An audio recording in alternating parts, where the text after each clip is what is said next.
Bismillahirrahmanirrahim. Assalamualaikum warahmatullahi wabarakatuh. Apa kabar anak-anakku semuanya? Alhamdulillah, subhanallah, masya Allah, tabarakallah. Semoga semuanya dalam keadaan sehat walafiat. Amin ya Allah ya rabbal alamin. Alhamdulillah, summa alhamdulillah, bertemu lagi dengan Parija pada mata pelajaran SKI Sejarah Kebudayaan Islam, di mana masih mempelajari tentang pelajaran 2, yaitu Sunan Ampel ya. Masih bagian dari Wali Songo. Kalau di pelajaran 1 kalian belajar Sunan Gresik atau Sunan Maulana Malik Ibrahim. Sekarang di pelajaran 2 mengulas kembali tentang Sunan Ampel ya. Kita langsung lihat saja asal-usul dari Sunan Ampel. Yang pertama, nama asli Sunan Ampel adalah Raden Rahmat atau Sayyid Ali Rahmatullah. Lahirnya adalah di Champa atau di Kamboja pada tahun 1401 Masehi. Dan tinggal di Ampel dekat Surabaya. Jadi Ampel itu nama tempat yang terletak di Surabaya.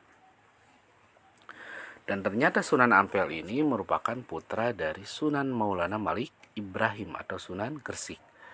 Dan nama ibu dari Sunan Ampel adalah Dewi Chandrawulan atau disebut Nyi Ageng Manila. Datang ke Pulau Jawa sekitar tahun 1446 Masehi. Ya. Salah satu putra Sunan Ampel adalah Maulana Makdum Ibrahim atau Sunan Bonang dan Raden Qasim atau Sunan Derajat. Jadi sangat jelas sekali Parija di awal menyampaikan bahwa Wali Songo yang jumlahnya 9 itu ya, yang menyebarkan Islam di Pulau Jawa khususnya, mereka mempunyai ikatan keluarga sangat erat. Buktinya ternyata Sunan Ampel ini merupakan putra dari Sunan Gresik. Dan putra Sunan Ampel juga ini ada yang menjadi wali, yaitu Sunan Bonang dan Sunan Derajat ya. Langsung saja yang berikutnya tentang dakwah Sunan Ampel. Sunan Ampel datang untuk memperbaiki keadaan di kerajaan Majapahit. Jadi pada waktu itu kerajaan Majapahit sedang kacau balau ya.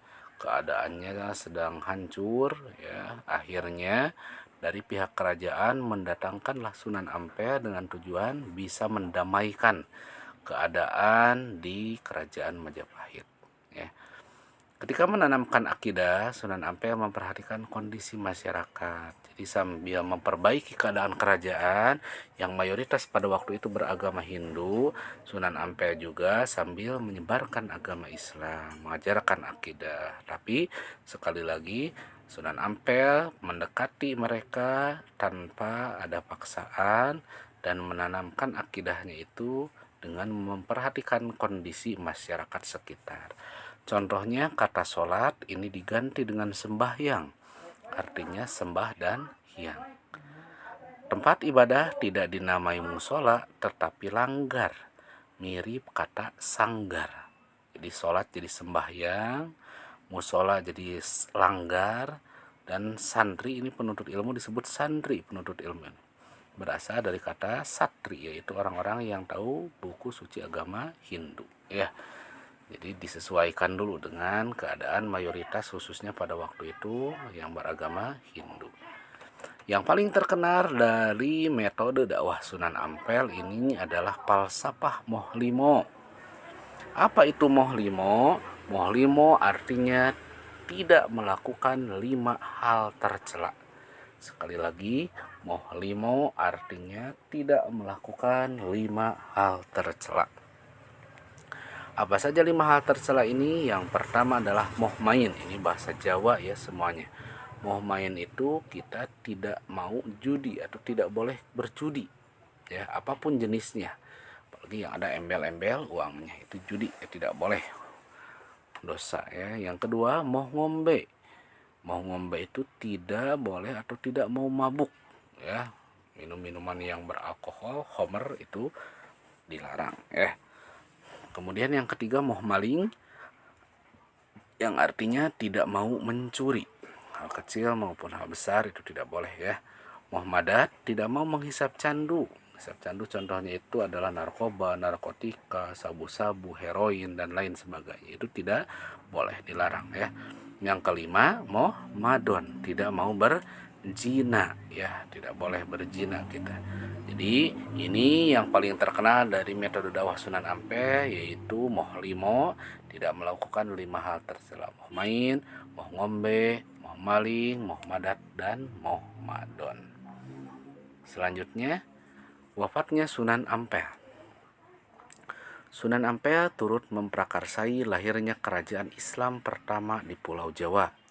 Ia pula yang menunjuk muridnya Raden Patah putra Prabu Brawijaya V, Raja Majapahit, untuk menjadi Sultan Demak tahun 1475. Babat Gresik menyebutkan, ini buku sejarah ya, bahwa Sunan Ampel itu wafat pada tahun 1481. Atas jasa Sunan Ampel, namanya diabadikan sebagai nama perguruan tinggi di Surabaya, yaitu IAIN Sunan Ampel ya, atau sekarang lebih terkenalnya adalah UIN Sunan Ampel. Apa itu UIN? Universitas Islam Negeri Sunan Ampel yang terletak di Surabaya. Ya, hanya itu yang dapat Parja sampaikan untuk materi Sunan Ampel.